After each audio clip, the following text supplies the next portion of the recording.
Hi friends, நம்ம இன்றைக்கி கேழ்வரகு இட்லி மாவு எப்படி அரைக்கலாம் அப்படின்னு சொல்லிட்டு பார்ப்போம்.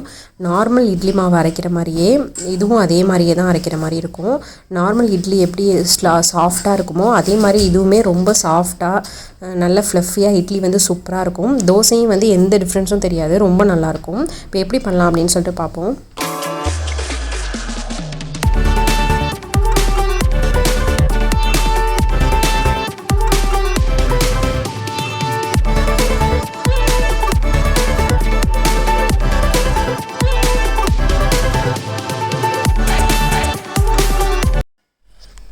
இது வந்து ராகியும் ரைஸும் ஒன்றா ஊற வச்சுருக்கேன். ராகி வந்து 2 டம்ளர் எடுத்திருக்கேன்.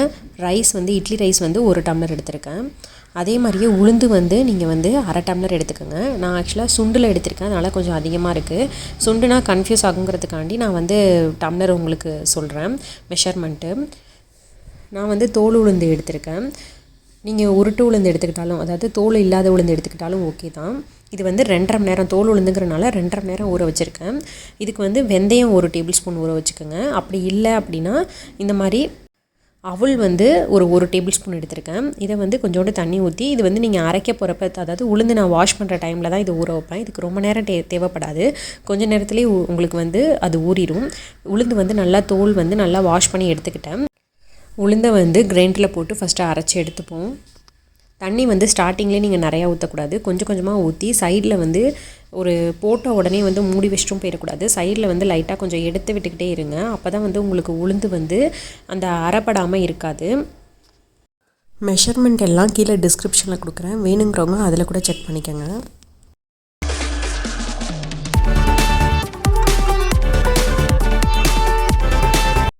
கொஞ்ச நேரத்துலேயே இந்த அவல் பாருங்கள் நல்லா ஊறிடுச்சு. இப்போ வந்து லைட்டாக ஒரு 2 நிமிஷம் அது போட்டோன்னே வந்து இதை நம்ம அதிலே போட்டு சேர்த்து ஓட விட்டுடலாம்.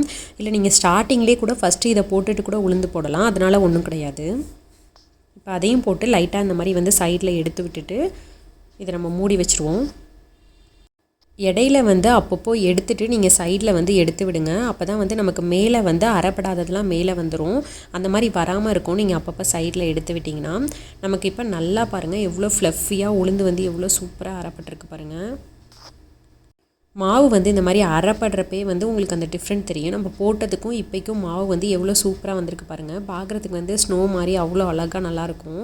அந்த மாதிரி இருந்தாலே உங்களுக்கு இட்லி வந்து ரொம்ப சூப்பராக இருக்கும். இந்த மாதிரி எடுத்து போடுறப்பே வந்து உங்களுக்கு வந்து அழகாக வந்து அது அந்த மாவு வந்து கையில் ஒட்டாமல் அழகாக விழும். உளுந்து வந்து அரைப்படுறதுக்கு ஒரு 15லேருந்து 20 மினிட்ஸ் தான் ஆகும். அதே அரிசி போட்டோன்னே அதை அரைப்படுறதுக்கு வந்து 10 to 15 மினிட்ஸ் தான் ஆகும். ரொம்ப நேரம் போட்டு ஓட விடாதீங்க, ஏன்னா கிரைண்டர் ஹீட் ஆனிச்சுன்னா உங்களுக்கு இந்த மாதிரி வந்து ஃப்ளஃபியாக இருக்காது. அது அப்படியே வந்து அமுங்கிரும். அந்த ஃப்ளஃபியாக வந்தது வந்து ஃபுல்லாகவே கீழே அப்படியே அமுங்கிரும். இப்போ நான் அரிசியும் கேழ்வரகும் நல்லா வாஷ் பண்ணி வச்சுருக்கேன். கேழ்வரகு எப்போதுமே வந்து நிறையா தண்ணி விட்டு வாஷ் பண்ணிடுங்க, ஏன்னா அதில் நிறைய டஸ்ட் இருக்கும். நிறையா தண்ணி விட்டு வாஷ் பண்ணிடுங்க. அதுக்கப்புறம் இப்போ வாஷ் பண்ணி எடுத்துகிட்டு உளுந்து ஃபுல்லாக அள்ளியாச்சு. இப்போ வந்து இதை போட்டுடலாம், கேழ்வரகு அரிசி வந்து போட்டுடலாம். இதுவுமே ஸ்டார்டிங்லேயே நிறையா தண்ணி ஊற்றாதீங்க, உங்களுக்கு தெரியும் அது நல்லா வந்து தண்ணி பத்தாதப்போ வந்து உங்களுக்கு ஓடுறதுக்கு வந்து ஸ்ட்ரக் ஆகும். அந்த டைமில் கொஞ்சம் கொஞ்சமாக தண்ணி ஆட் பண்ணிக்கோங்க, அதுவே போதும். இது வந்து ரொம்ப நம்ம வந்து சைடு எடுத்து விடணும்னு அவசியம் கிடையாது. சும்மா போட்டுட்டு ஒரு 1 டைம் வந்து சைடு இது பண்ணி விட்டாலே போதும். அதுக்கப்புறம் அது நல்லா அரைப்பட்டுரும்.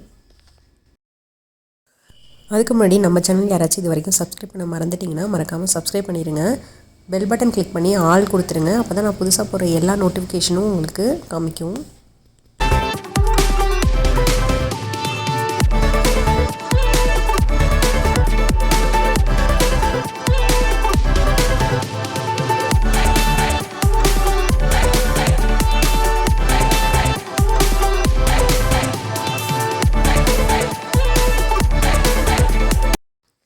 இதுவுமே நல்லா அரைப்பட்டுருச்சு, கேழ்வரகும் அரிசியும் உங்களுக்கு பார்த்தாலே தெரிஞ்சிருக்கும். இதே ஃபுல்லாக அள்ளிட்டேன்.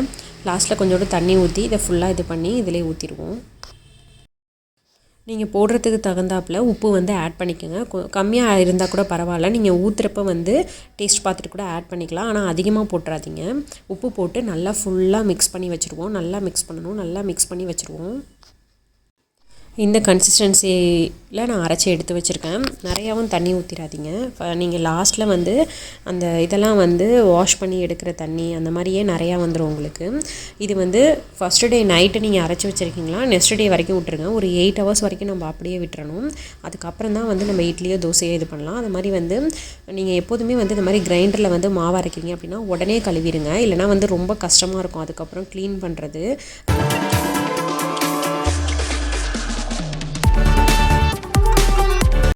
இது வந்து நெக்ஸ்ட் டே நான் ஓப்பன் பண்ணுறேன். எவ்வளோ சூப்பராக இருக்குது பாருங்கள். நான் இப்போ உங்களுக்கு கரண்டி வச்சு எடுத்து பார்க்குறேன். நான் வந்து இட்லியும் தோசையும் உங்களுக்கு இதில் போட்டு பண்ணி காமிக்கிறேன். அதே மாதிரி அதுக்கு வந்து தக்காளி கடலப்பருப்பு சட்னி வந்து ரெடி பண்ணிக்கிட்டு இருக்கேன். இந்த சட்னி வந்து ரொம்ப சிம்பிள் தான். தக்காளி, வெங்காயம், கடலப்பருப்பு, பட்டை மிளகாய், கொஞ்சோண்டு உப்பு போட்டு நல்லா வதக்கிட்டு அரைச்சி எடுத்துக்கணும்.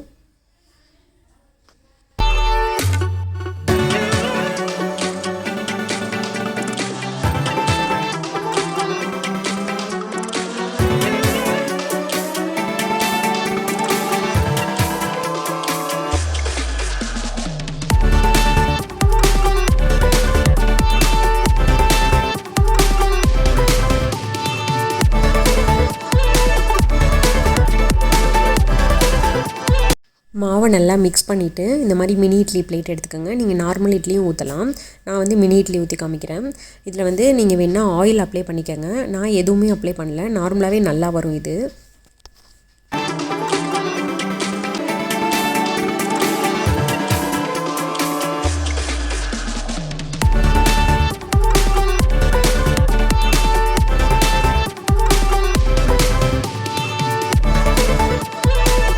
ஃபுல்லாக இட்லி மாவு வந்து ஃபுல்லாக ஊற்றி முடிச்சிட்டேன். இப்போ வந்து ஒரு பாத்திரத்தில் வந்து கொஞ்சோண்டு தண்ணி ஊற்றி இந்த மாதிரி ஒரு மூடி இதுக்கு போட்டு மூடி வச்சுருக்கேன்.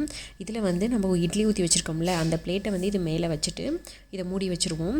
10 to 15 மினிட்ஸ் இருந்தால் போதும், இது குக் ஆயிரும்.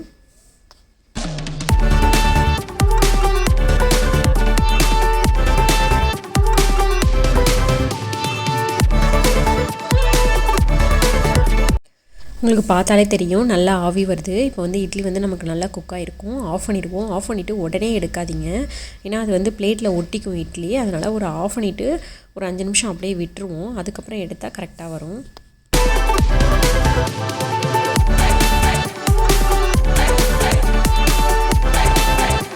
இது வந்து சில்வர் பிளேட்டுங்கிறனால ஒரு டம்ளரில் கொஞ்சோண்டு தண்ணி வச்சுட்டு அதில் ஸ்பூனை நனைச்சிட்டு எடுத்தோம்னா கரெக்டாக வரும்.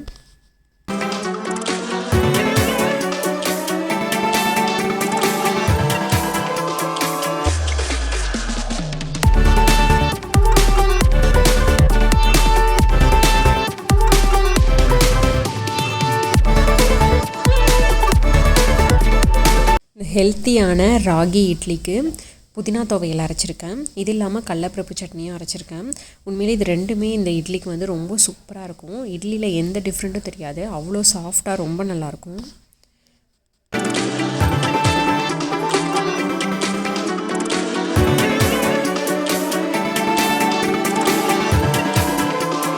இதே மாதிரி நம்ம இப்போ தோசை எப்படி ரெடி பண்ணலான்னு சொல்லிட்டு பார்ப்போம். ஒரு பேனில் வந்து கொஞ்சோண்டு மாவு தனியாக எடுத்துப்போம். ஏன்னா இதுக்கு கொஞ்சம் தண்ணி கலந்துக்கணும். கெட்டியாக இருந்தால் தோசை நமக்கு எப்போதுமே சரியாக வராது. அதனால் கொஞ்சோண்டு மாவு தனியாக எடுத்துக்கிட்டு கொஞ்சமாக தண்ணி ஆட் பண்ணிப்போம்.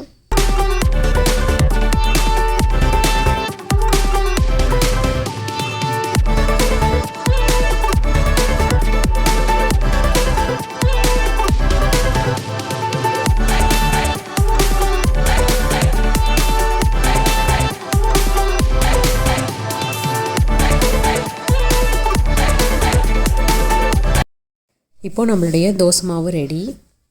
இப்போ பேனில் கொஞ்சோண்டு தண்ணி தெளிச்சுட்டு ஆயில் அப்ளை பண்ணி ஸ்ப்ரெட் பண்ணிவிட்டு நம்ம தோசை ஊற்றிடலாம்.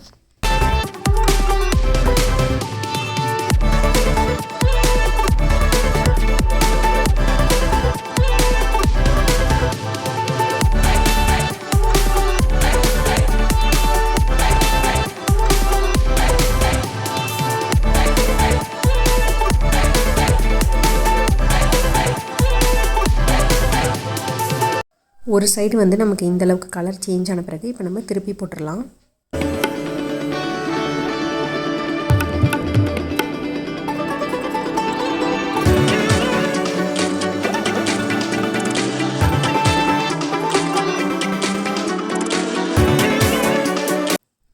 இப்போது இன்னொரு சைடு குக் ஆன பிறகு நம்ம தோசையை எடுத்துடலாம்.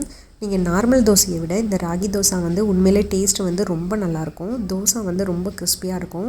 இட்லியில் வந்து எந்த டிஃப்ரெண்ட்டுமே தெரியாது. ரொம்ப சாஃப்டாக இட்லி வந்து ரொம்ப நல்லாயிருக்கும். கண்டிப்பாக நீங்கள் இந்த ரெண்டுத்தையும் ட்ரை பண்ணி பாருங்கள். இதுக்கு வந்து தோசைக்கு வந்து இதுக்கு வந்து கேர்டு கொஞ்சோண்டு மசாலா போட்டு டிப் பண்ணி சாப்பிட்டோம்னா இதுக்கு ராகி தோசாவுக்கு ரொம்பவே வந்து சூப்பராக இருக்கும். கொஞ்சோண்டு தயிர் எடுத்துக்கிட்டு அதில் லைட்டாக மிளகாத்தூள், கொஞ்சமாக சாட் மசாலா, லைட்டாக உப்பு ஆட் பண்ணிக்கோங்க. இதை நல்லா மிக்ஸ் பண்ணி இதில் டிப் பண்ணி சாப்பிட்டா கூட தோசைக்கு ரொம்ப டேஸ்ட் நல்லாயிருக்கும். இது கூடவே தக்காளி கடலப்பருப்பு சட்னியும் வச்சுருக்கேன்.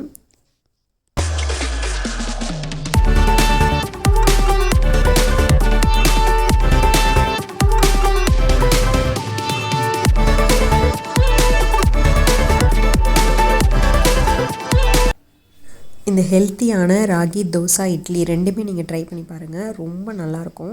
கண்டிப்பாக உங்களுக்கு இந்த வீடியோ பிடிச்சிருக்குன்னு நினைக்கிறேன். பிடிச்சிருந்துச்சுன்னா மறக்காமல் லைக் பண்ணுங்கள், சப்ஸ்கிரைப் பண்ணுங்கள், பக்கத்தில் இருக்க பெல் பட்டனே கிளிக் பண்ணுங்கள். அப்போ தான் நான் புதுசாக போகிற வீடியோஸ் எல்லாமே உங்களுக்கு நோட்டிஃபிகேஷனில் வரும். தேங்க்யூ.